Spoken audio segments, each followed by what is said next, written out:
നടന്നതിന്റെ CCTV ദൃശ്യങ്ങളാണ് പ്രേക്ഷകർ കാണുന്നത്. അപകടത്തിന് തൊട്ടു മുമ്പുള്ള ദൃശ്യങ്ങളാണ്. മീനാക്ഷി പാലത്തിന്റെ തൊട്ടിപ്പുറത്ത് നിൽക്കുമ്പോൾ മണ്ണ് ഒലിച്ചു വരുന്ന സമയത്തുള്ള ദൃശ്യങ്ങളാണ്. അവിടെ നിന്ന് ആളുകൾ ഓടുന്നത് കാണാം. വലിയ രീതിയിൽ മണ്ണ് ഒലിച്ചു വരുന്നതും പ്രേക്ഷകർക്ക് കാണാം. ഒരു ടാങ്കർ അടക്കം അവിടെ നിന്ന് നീങ്ങി വരുന്നതും പ്രേക്ഷകർക്ക് കാണാം.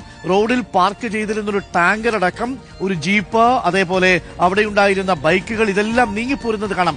അത്രമേൽ ശക്തിയോടുകൂടിയാണ് മുകളിൽ നിന്ന് തന്നെ മണ്ണ് ഒലിച്ചു വന്നത്. മുകളിൽ നിന്ന് മലയുടെ ഒരു ഭാഗം അടർന്ന്, നേരത്തെ പറഞ്ഞ ഈ ഷോർട്ട് കോൺക്രീറ്റ് സ്ട്രക്ചറിന്റെ ആ ഭാഗം, സോയിൽ പിന്നിങ് ചെയ്തിരുന്ന ഭാഗം, അത് ദുർബലമായിരുന്നു. ആ ഭാഗം പൂർണ്ണമായും ഇളകി അവിടെ കൂട്ടിയിട്ടിരുന്ന മണ്ണടക്കമാണ് ഈ മീനാക്ഷി പാലത്തിലേക്കും മേപ്പാടി ചൂരൽമല റോഡിലേക്കും വന്ന് വീഴുന്നത്. ആ ദൃശ്യങ്ങളാണ് പ്രേക്ഷകർ കാണുന്നത്. അവിടെ നീക്കിയിട്ടിരുന്ന ഒരു ടാങ്ക് എത്ര ദൂരമാണ് വരുന്നതെന്ന് നോക്കൂ. ഒരു 10-40 മീറ്റർ ആ ടാങ്കർ ലോറി ആ റോഡിലൂടെ നിറങ്ങി വരുന്നതും പ്രേക്ഷകർക്ക് കാണാം.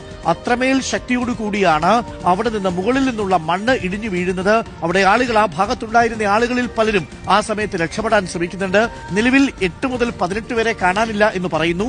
7 ഉദ്യോഗസ്ഥരടക്കമാണ് ഇപ്പോൾ കാണാതായിരിക്കുന്നത് എന്നുള്ള വിവരമാണ് ഏറ്റവും ഒടുവിൽ വരുന്നത്. ഇത് അപകടത്തിന് തൊട്ടുമുമ്പുള്ള CCTV ദൃശ്യങ്ങളാണ് പ്രേക്ഷകർ കാണുന്നത്. ഇത് അവിടെയുള്ള ഈ ഗ്രീൻ ലാക്സ് ഹോട്ടലിൽ നിന്നുള്ള ദൃശ്യങ്ങളാണ്. മീനാക്ഷി പാലത്തിന്റെ തൊട്ടപ്പുറത്ത് നിന്നും ഈ മണ്ണിടിഞ്ഞ് ആ പാലത്തിലൂടെ എങ്ങനെയാണ്